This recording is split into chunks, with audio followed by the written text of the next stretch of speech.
Hey there everybody, it's Mark Crowley. Just before I get underway with the real video, I want you guys to join me in the unboxing of my latest comp copies of Brody's Ghost number 3. Last time I did this I tried to use scissors, and it was the most pathetic unboxing in the history of YouTube, but this time I finally got myself a little hobby knife here. And let's see what's inside. There it is, my friends, Brody's Ghost, Book 3. And I don't know if it's zooming in there, you can see the back of it. I've really been looking forward to this one. I'm going to push the box out of the way. I brought along my other copies here of Brody's Ghost Book 1, Book 2, and Book 3. There's going to be 6 books altogether, so we got halfway through the story here. Thanks in advance for anyone who decides to check out any of these books, but let's go ahead and get back to the job at hand, and that is a how to draw video.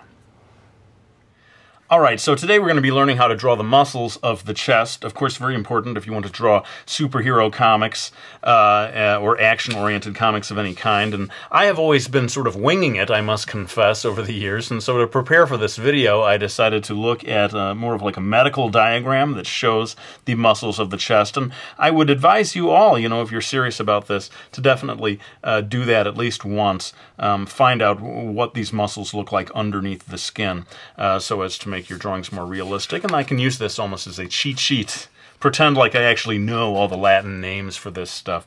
But in any case, let's go ahead and get started here. I'm going to begin with some just rough guidelines. Now, I told you that we're going to be drawing the chest, and so for me that means that we have to sort of limit the range of the subject matter here, because I could do a whole separate video, in fact I probably will, on the arms, the neck area, different stuff like that. So, but just to get you started so that we're all on the same page, I'm beginning by drawing the upper area of the chest, the pecs, as it were.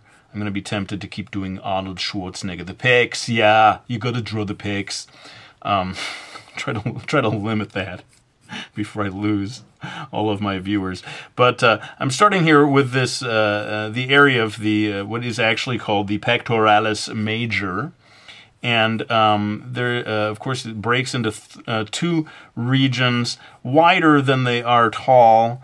I'm finding, at least in the sort of photo reference that I looked at. And it's sort of interesting as you look at that medical diagram and then you look at photographs that there's a bit of a reality check. Sometimes your medical diagram is exaggerating certain things. So it's, in a way, I think what you end up doing is combining knowledge of the anatomy of the muscles underneath the skin with photographs of real life, so that you're not getting carried away with overly defined muscles.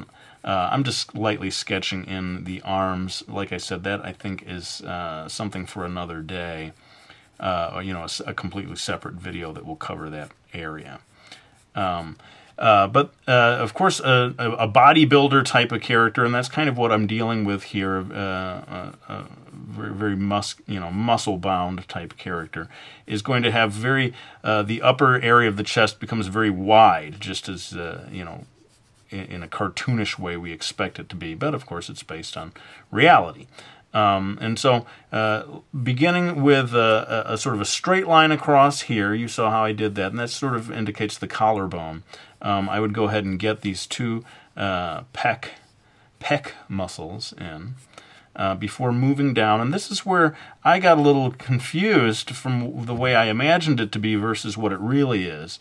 The abs, the so-called abs, which is actually the rectus abdominis, actually extends from the belly all the way up to the bottom of the pecs. I didn't realize that. I thought there was some sort of gap between those two. For years, that's the way I always drew it. And so it shows you that you do have to study these things to make sure you didn't memorize it incorrectly to begin with. And then another thing I noticed as I was studying this, which I found kind of interesting, is that this idea of the six-pack, which I always thought of was just sort of shorthand for describing the muscles of the abdomen is actually based on a reality, you know, to a certain degree. It divides into the upper area of the abdomen divides into these 6 compartments. And I was like, you got to be kidding me, that's real? But it does in fact seem to be real. There are 1, 2, 3, 4, 5, 6 right up here, and then this lower area of the abdomen is doesn't divide into those little compartments so much. At least when I studied the sort of medical diagram, it's always depicted that way. I'm going to go ahead and lightly do the other arm here. Again, highly muscle-bound type of a character that I'm drawing here. I imagine him as a lifeguard.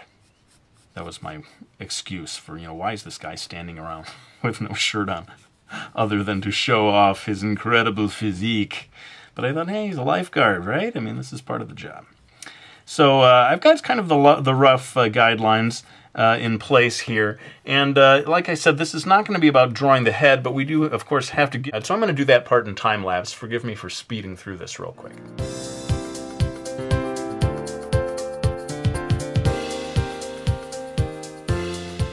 All right, so you can see that in addition to loosely sketching in the head, I also added a little more definition to the arms and got in these muscles or tendons of the neck. And again, I think that's going to require this whole neck area, the shoulder area, is going to require a separate video. But let's go ahead and get into drawing the muscles of the upper chest here. Now, as I said, the pecs are considerably wider than they are tall. Especially from this angle, if you're looking up at it a little bit, which I thought would be more interesting than just, you know, what I call the police lineup style. But I noticed that the real definition of the pec muscles is coming at the edges here, not so much in the middle. So we have this line, you know, that I have drawn here. But in reality, when you look at photographs and so much, apart from the really intense bodybuilders, which I think, you know, we all know can get a little extreme, this area in the middle is not so defined. Can you believe that? A phone call. I forgot to unplug my phone. I've almost done 200 videos now. That's the first time that's happened to me. I've been lucky, I think. You know what it was? It was just like a sales call interrupting my video. Can you believe it?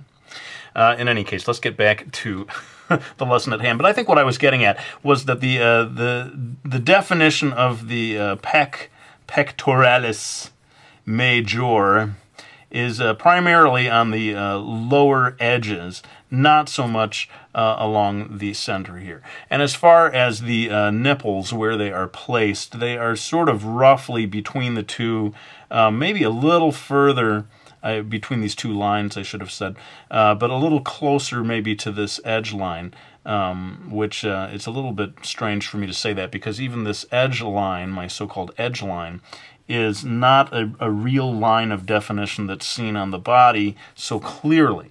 It is, when you look at the you know, the medical drawing of muscles, you will see a band of muscles coming across the biceps, I guess it is. But in real life, the real definition is coming right here around the area of the armpit and at the edge of the pecs, not so much here or here, although you can sort of get those lines in there to just help you understand. Now, let's go ahead and get down to drawing the six-pack, the classic six-pack, and it was sort of a revelation for me as I studied to see that it really is an actual, you know, sort of arrangement of 6 muscles here. Different bodybuilders, I think, do different things, and sometimes you'll see, I've seen photos where these muscles are sort of interlacing almost. One will be higher, the next will be a little lower. And I wonder if that has to do with different workouts that people do, or just the way that they're born, or whatever. But I'm a little hesitant to get too defined in this area, because a lot of, I think you see that in superhero comics a lot. So what I'm doing is sort of deliberately getting some definition in here that I'm going to erase away. in a second, because again, I always like to, with this kind of thing, to do a reality check and look at photographs and say, well, to what degree do we actually see lines like this? And the truth is, the answer is no, you're not going to see so much. So brace yourself, those of you who believe that I never erase. I do erase. And I'm erasing away. It's kind of a drawing technique, actually, sometimes, rather than kill yourself trying to make these super light lines. Sometimes you go ahead and make the lines and then erase away to make it a little more subtle. But depending on how the light is hitting, you know, I think sometimes photographers with these bodybuilder types will find the perfect way of lighting it so that every muscle is shown off. But I would say primarily in terms of shading, and we're going to do a lot more shading later on, the shading is going to be more seen on the sides, maybe just a little bit down the middle, rather than getting each and every one of these little areas of the so-called six-pack hyper-defined. But then I want to get onto this other part here that is called the serratus anterior. And I had noticed this from years ago when I was studying how to draw, you know, whatever, a Superman or some kind of a character like that, that they do put these, and I always thought it was sort of like the indication of the ribs. I don't think it is. I don't think it is supposed to be the ribs. It's supposed to be these muscles that come in here, and it seems to me that they divide into two bits. One that's nearest by the six-pack area, and then you get a secondary region of them back here. I hope this is sort of showing up. And this seems to be musculature, called the serratus anterior. And so you're going to, there's not much space for it over here, but you would sort of do some rough indications of that going on over here as well. And then finally, this area down here is called the external oblique, or the abdominis external oblique. It's sort of, to me, it looks like the serratus anterior area just sort of extends into this area down here, this region down here. But one thing I want to point out to you, and I see this on bodybuilders and so forth, very strongly defined. And as I looked for, you know, the sort of Latin term, I was having trouble finding what this is called. This area down here, it's down near the bottom of the sort of belly area. And, you know, I'm talking about what things would we see a line defining in real life? Well, this area down here that I'm doing quite darkly, in some photographs you'll see is very strongly defined on some people, and who knows what it comes from having done so many sit-ups or whatever. But I'm asking you now, if you know the name, for this area down here, it's a line, you see it even on classical sculptures, it comes down here.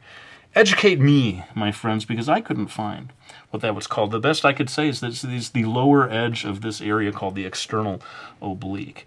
But what I'm going to do right now, and I hope this doesn't frustrate anyone, I'm going to go ahead and darken in some of the other areas here before I go into adding extra shading to give you some advice on how shading can further define these areas of the chest muscles.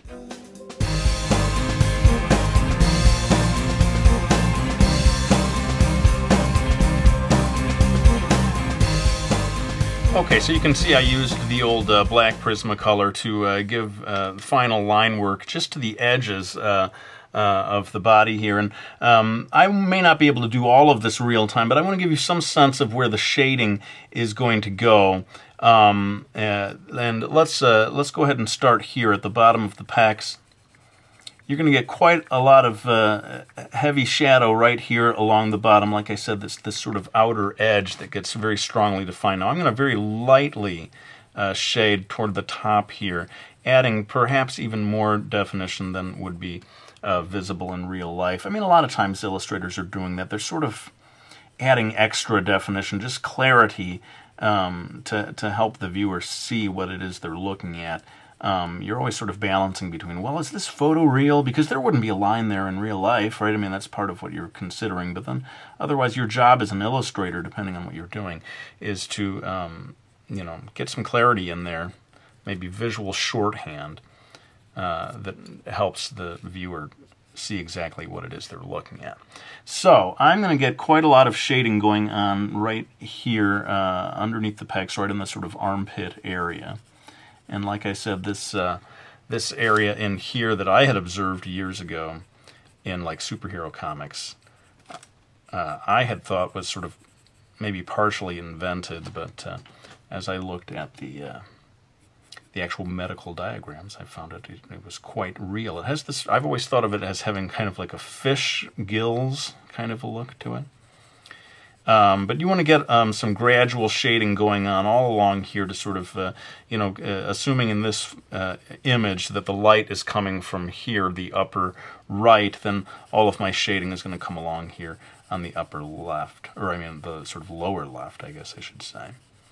And I'm adding in this area down here. I mean, I may be like almost exaggerating too much as I look at this in terms of defining the six-pack area. I'm not a huge fan of like overdoing it, so I'm going to go ahead and try to erase back just a little bit to make it a little more subtle. But, oh, one thing I don't want to forget for sure is the location of the navel, the belly button. It goes right down here at the bottom of the six-pack. That so-called six-pack area. That's where that's going to be. A little helpful thing. And again, you know, even just in preparing for this lesson, I feel like I have learned a lot about these muscles that I, as I confessed to, had sort of just been winging it for years. And it was high time that I knuckled down and tried to learn the real anatomy. And in fact, if I embark on a whole series of videos like this about muscles and real anatomy, as I intend to do, that's going to be very helpful for me. So I should thank you, my YouTube viewers, for having finally got me to, you know, sit down and study this stuff.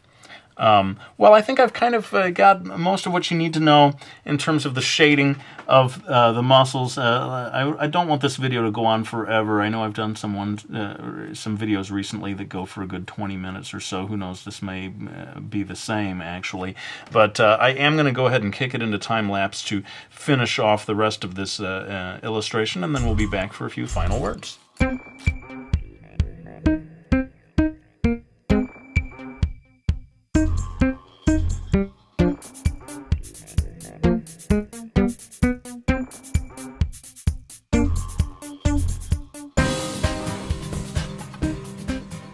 Alright, well, there you have our muscle-bound lifeguard. Never fear, dudes and dudettes of Malibu, for I am keeping you ever under my watchful eye. I hope you found this useful. I certainly did. There was a lot of these things I was learning kind of for the first time as I prepared for this video, the actual details of where these various muscles go. I still have a lot to learn, let's be honest about that. But I do hope to do a whole bunch of other videos, do the arms, do sort of how to draw the neck and shoulders, different stuff like that. The only problem, I must say, with doing videos like this, as a man, as I look at this drawing, I'm like, man, I need to go work out, right? It is true, yes, you need to go work out. You don't just sit around drawing manga all day, it's making you flabby. So, clearly, maybe I can work on both, my drawing of the muscles and my building of the muscles. But let's go ahead and thank anyone who has supported me by getting Brody's Ghost Book 3. It's actually out. It's in the stores, of course, available at Amazon, different places like that. Miki Falls, another series of mine, and Mastering Manga, my new instructional book, also out there. Thank you so much to all of you who have got my books, and just for watching my videos, for subscribing, all the different things you do to support me. I greatly appreciate it. You know what happened this past, just yesterday? I passed 100 million video views. How is that even possible? It isn't. There must be something wrong with YouTube's algorithm. I don't know how they came up with that. 100 million video views. It's all thanks to you guys for watching, for supporting me. I'm blown away by that. I can't even believe it. But it is obviously time for me to lay down the pencil. I want to thank you all for watching this video. I hope you found it useful, and I'll be back with another one real soon.